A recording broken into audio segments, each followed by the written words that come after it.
उसने जो केसेस के रेफरेंसेस दिए, अच्छा कुछ लॉज ऐसे थे जो मुझे भी नहीं समझ में आए। पहले हम लोगों को इस चीज से हमें एजुकेट किया इस ड्रामे ने, तो this drama exposes the judicial system that we have, the judicial process that we have, and the excellent writing and the excellent direction. उसने कहा कि मैं ड्रामा लिखूंगा इसी वजह से कि मेरी बीवी को चांस दिया जाए, तो यस। तो शायद की घर पे नहीं चलती है।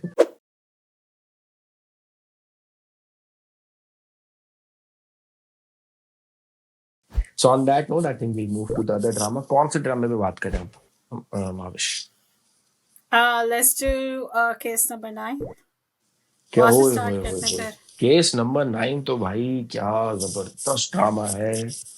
मतलब मैं ये ड्रामा देखता हूँ और मैं सोचता हूँ कि यार क्या राइटिंग है इस बंदे की ड्रामों के पॉइंट ऑफ व्यू से, क्योंकि वो ड्रामा राइटर है नहीं, तो जिस तरह से वो ड्रामा केसेस के बारे में बात करता है क्या कमाल है यार। खास तौर पे जो कोर्ट रूम सीन्स रहे हैं और आमना शेख की कुछ ऐसी चीजें थी जो कि मैं बात करूंगा आगे जाके। But what do you have to say about case number 9?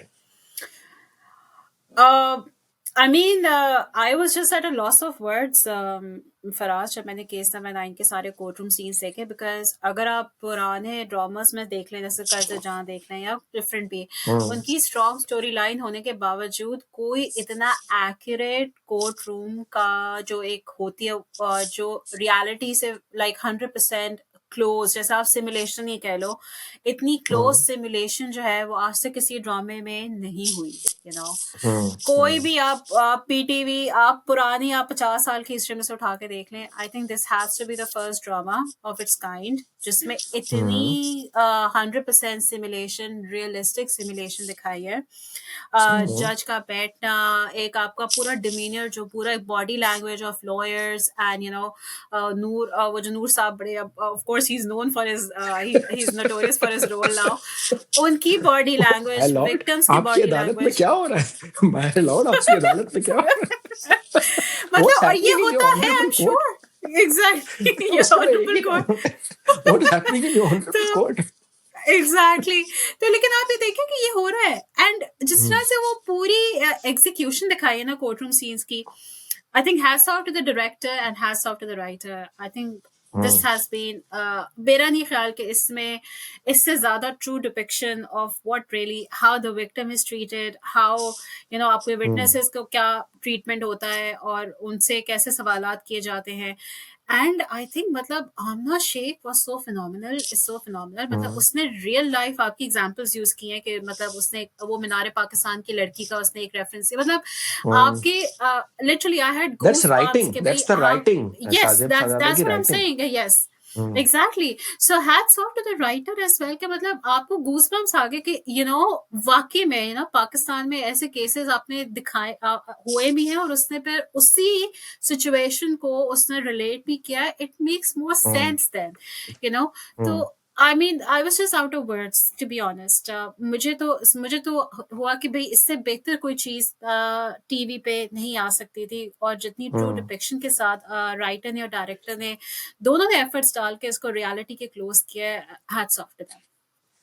अच्छा, इसमें जो सबसे अच्छी चीज जो लगी ना मुझे, सबसे अच्छी और सबसे रिफ्रेशिंग, और आई थिंक पहली दफा ऐसा कि लाइक यू सेड कि वो रेफरेंसेस तो जैसे आजकल रियल लाइफ सिनेरियोस के दे रही है ना, कि वो ये बता रही है कि भाई उसने जो रेप किया है वो उसने किसी लस्ट की वजह से नहीं किया, उसको एक पावर ऑफ अथॉरिटी चाहिए थी, इस वजह से किया, उसने ना बोला।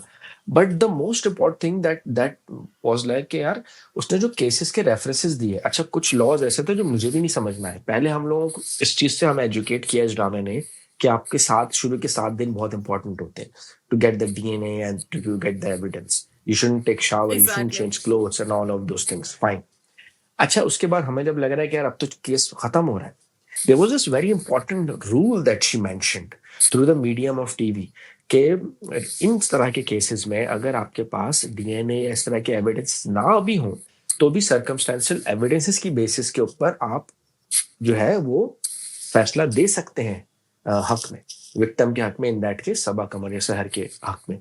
And this was something new for me, and this is something that gives hope to a lot of women who have gone through such horrendous thing कि they even if they don't have any evidence, physical evidence, but the circumstantial evidence is something that they can work with. और exactly यही हो रहा है. आमना शेख जो है वो क्या कर रही है, वो हमने जिस तरह से देखना शुरू किया कि हमने देखना शुरू किया कि सहर is at the position of losing the case and Kamran is at a winning position. But Aahista Aahista हो ये रहा है कि सहर के जो लूज वाला है ना, कि वो हार रही है, उसके चांसेस कम होते जा रहे हैं, और कामरान जो जीत रहा है उसके चांसेस कम होते जा रहे हैं. तो अगर कामरान ने यहाँ से शुरू किया था, सहर ने यहाँ से शुरू किया था, तो अब आहिस्ता आहिस्ता ऐसे होता जा रहा है. And it's so good to watch कि यार they are laws. Justice Mansoor Ali Shah के का लॉ था जिसका रेफरेंस कोट किया इन्होंने. That's also amazing. Again hats off to Shahzeb Khanzada, because since he is a political anchor, he does the political shows current affairs पे, तो उनको लॉस का पता है. जस्टिस आयशा मलिक के बारे में उन्होंने एक बात जबरदस्त बताई, तो भी मतलब ये सारे ऐसे जजेस हैं जिनका नाम हमें पता है, जिनके बारे में हम जानते हैं. Justice Ayesha Malik, Justice Yeah. Mansoor Ali Shah. तो ये चीज इनकॉर्पोरेट करना एक ड्रामे, ये अपने आप में कमाल महारत है. और अगर हम जब एक्टिंग पे बात करें, और एक्टिंग के ऊपर अगर बात करें, तो क्या कमीना रच की, जो हुमैरा एक बहुत अच्छी डायलॉग मारती है कि रच के कमीनापन दिखाया है फैसल कुरैशी ने. तो क्या कोई रच के कमीनापन दिखा रहा है, वो अपने दिमाग में सोच रहा है कि यार I can take on this lawyer, and then he is like, उसको कैसे गर्दन से पकड़ लेती है कि अच्छा आपके पास तो टेक्स्ट मैसेज भी नहीं, आपके पास तो रिकॉर्ड भी नहीं है, आपके पास तो, अगर आपने एक्सक्यूज कर दिया कि मुझ पर डोरे डाल रही है औरत, no it's so easy to blame a woman. तो वो कोर्ट में दिखा रहे हैं कि बाबा इजी है लेकिन साबित करो. तो नाउ यू प्रूव कि ये तुम पे डोरे डाल रही है, नाउ यू प्रूव ये तुम पे फ्लर्ट कर रही है. तो this drama exposes the judicial system that we have, the judicial process that we have, and the excellent writing and the excellent direction. और acting तो खैर सबा Kapoor is the real hero of the show, but क्योंकि हम episode by episode बात कर रहे हैं, तो पिछले एक साथ में जैसे कि आपने कहा, आमना शेख ने आके मैदान मारा है. मतलब आई थिंक शी और द उसकी जो एक पूरी आप सोच रहे हैं, एक पूरी रेजिलियंस है ना, एज अ लॉयर का एक जो कैरेक्टर उन्होंने किया हुआ है, where she talks about different issues, she talks about marital rape and जिस तरह से जो डिलीवरी है ना उनकी इस इम्पोर्टेंट इश्यूज पे, दैट इज फिनोमिनल. मतलब सारा गुस्सा वो दिखा रहे हैं कि लोग no means no when it comes to marital rape ही, तो और वो बार जज को एड्रेस कर रही होती है. आई विश के नूर मुकद्दम के और जो रियल लाइफ केसेस जो अभी तक अदालतों के ही चक्कर अभी जो काट रहे हैं, आई थिंक उसमें कोई आमना शेख जैसा कोई लॉयर हो, कैरेक्टर जैसा लॉयर हो, तो फिर I think justice will be served. एक हुआ करती थी आसमा जहांगीर साहबा.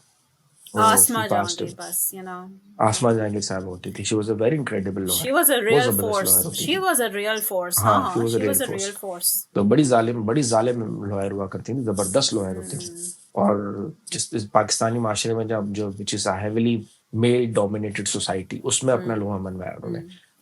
लेकिन अगर एक्टिंग पे बात करें ना, तो जहां हम इसकी तारीफ कर रहे हैं ना, वहां एक चीज जो मेरी समझ में नहीं आ रही, वो है